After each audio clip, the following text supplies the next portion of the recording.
I went out for a solo camping trip, and I took a camera with me. When I got home and was going through all the pictures, I was disturbed to find pictures of me sleeping in my tent.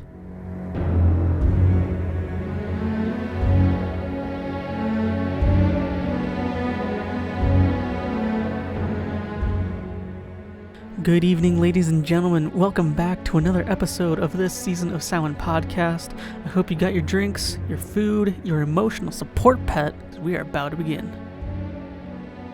Growing up, I, like all the other kids, always dreamed of having a superpower. The most either wanted super strength, super speed, teleportation, but I wanted to shapeshift into any animal I wanted. If I wanted to get to school quickly, I could just turn into a bird and fly over. I also thought about turning into an animal forever and becoming the spirit animal that guided someone I loved on toward their purpose in life. But things aren't like that though. Well, maybe perhaps that's what Halloween is. The chance for someone to turn into something they're not through costumes, so that they can become the thing they love and show off to the world. Cosplayers, of course, are some of the best at this art, but Halloween is a time when everyone can shapeshift into what they want.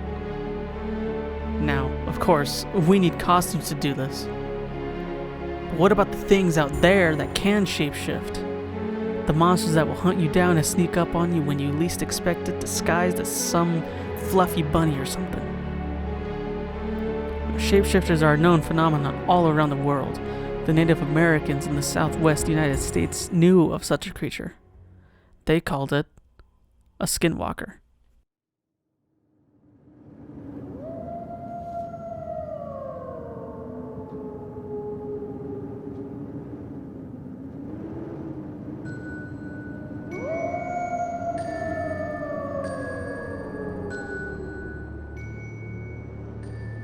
A couple months ago in early August, 6 of my friends and I decided that we should go camping in the desert before school started. For the story, I'll call my friends Tony, Abby, Leah, Jake, Harry, and Vanessa for this. Harry and Vanessa are the happy couple in our group. The rest are just friends. Anyway, we decided on an area in northern Arizona, almost at the Utah border. The place we were going to even had a little lake hidden away. So we drove out there early in the morning and got to the makeshift trailhead sometime around 11 a.m. The place we were going to was about a day's hike away, so we were going to have to stop somewhere along the way. There wasn't much of a trail there. It's a sort of faint pathway that people have started forming, so the trek was a bit slow going. We'd planned on staying a week out there, so we hiked out all of our food and all of our water. Jake even brought a drone with him. When we started our trek, the farther out we went, the more I got the feeling that we were doing something wrong. I couldn't explain it, but I felt we were going somewhere we shouldn't be going. I suppressed this feeling and continued on. By the time it got dark, we were all feeling lazy and didn't set up our tents. We just slept around the small fire we made in our sleeping bags. Probably not the smartest decision, considering that there were definitely tarantulas and scorpions that could have stung or bitten us.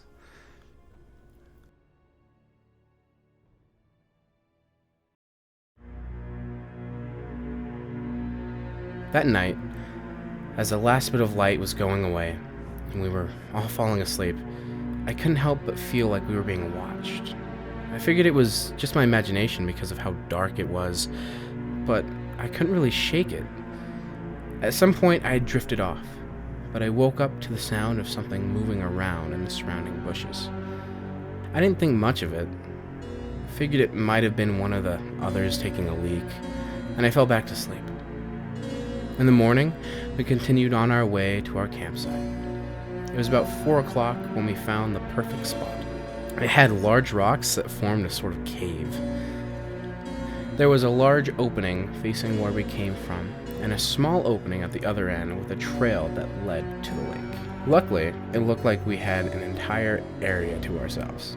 We set up our tents in a sort of half circle around the fire pit that some other people had made.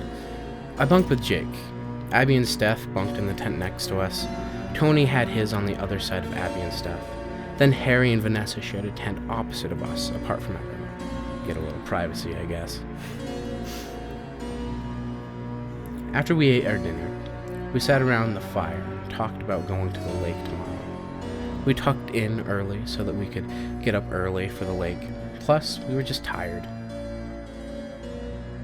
I woke up again. A few hours later, to more noise around the camp. I could hear bushes moving around, a little more violently this time. That's when I could hear quiet, heavy breathing.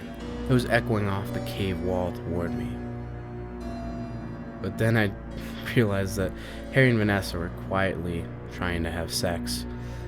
I brushed off all the noise at that point and fell right back to sleep. But I kept waking up to movement outside the tents periodically.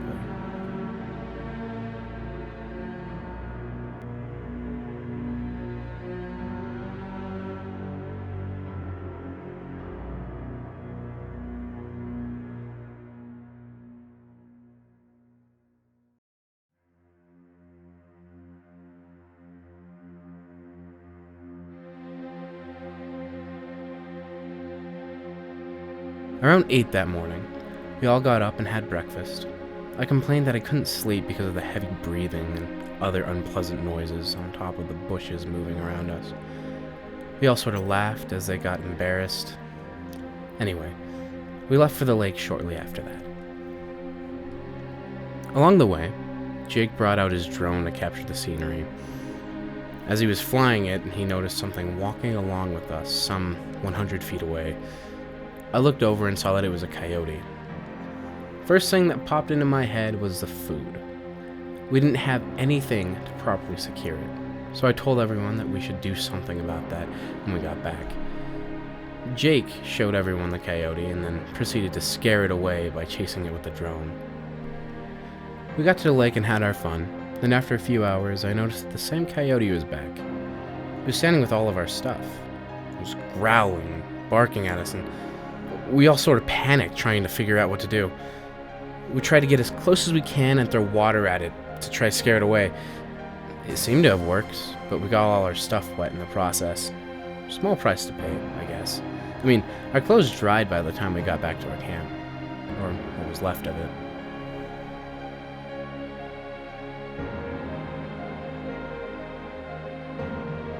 When we got there, everything was a mess.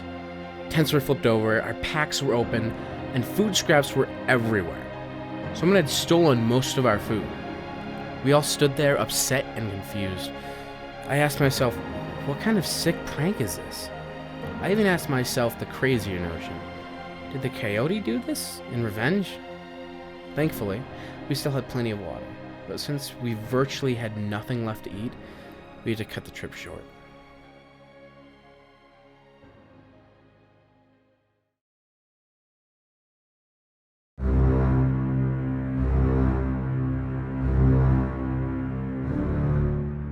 I woke up, again, sometime in the middle of the night. I woke up to the sounds of someone moving around our camp. I thought it was one of us having trouble sleeping or something, so I opened my tent and poked my head out. It turned out it was not one of us. Across the way from me, kind of close to Harry and Vanessa's tent, were a pair of glowing green eyes. It was tall, but kind of hunched over. I saw that it had antlers sticking up too. And it had the body of a human. I couldn't see the face besides the eyes, and I could only guess what the rest of the body looked like. I think it saw me poke my head out, because as soon as I realized what I was looking at, it turned its head sharply towards me. I immediately closed the tent, and I heard the thing run up to the tent. I laid back down and just stared at the entrance. I looked over to Jake and saw that he was awake, and he looked just as terrified as I did.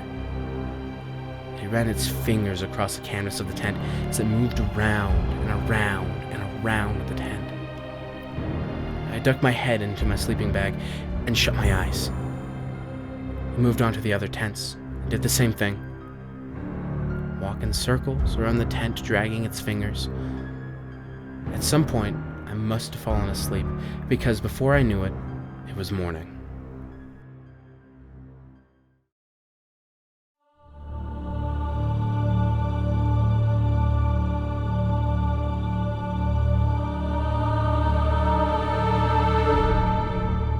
The sun was barely over the horizon when I woke up.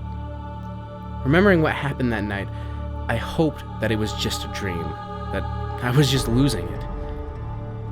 I opened the tent and started to step out when I saw the footprints, human footprints, surrounding my tent. I looked over at the other tents, and the same thing.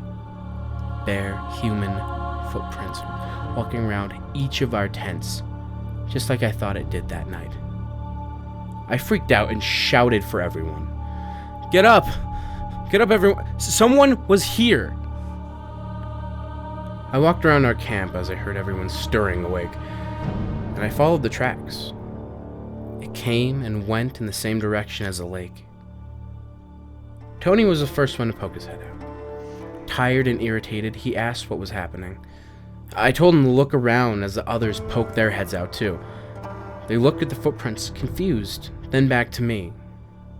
They accused me that I made all the footprints. I denied it, and Jake came out saying that he heard it last night. The others said that we both organized this, and they all went back to their tents. Frustrated, Jake and I made the dumb decision to follow the tracks away from camp. We didn't get very far before we noticed that the human footprints slowly turned into dog footprints. Coyote footprints! We immediately ran back to camp where everyone was starting to pack up. All day, as we were walking back to the car, I had the sneaking suspicion that we were being followed. Jake and I kept looking over our shoulders every few seconds when we stopped to take a break. At one point, I had to do a double take because I thought I saw the shadow figure with the antlers standing there. Jake only had to experience that thing once, and he knew that something was not right. After the long hike, we finally made it back to the car. Everyone packed their things and we left. We all left disappointed. It wasn't as long as we hoped. But I left more relieved than anything. The others still don't really believe me, nor Jake, as to what happened that night.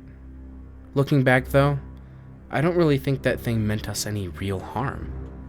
I think it was just defending its territory. The only time it got aggressive was when we were at the lake. I think that's where it was staying and we were just trespassing. It did everything to try to scare us away. I'll say that it worked in scaring us away. You know, I thought I was fine after the trip, but the other night, I looked out my window and I saw the same shadow of the antlers and a pair of large, glowing green eyes staring right back at me.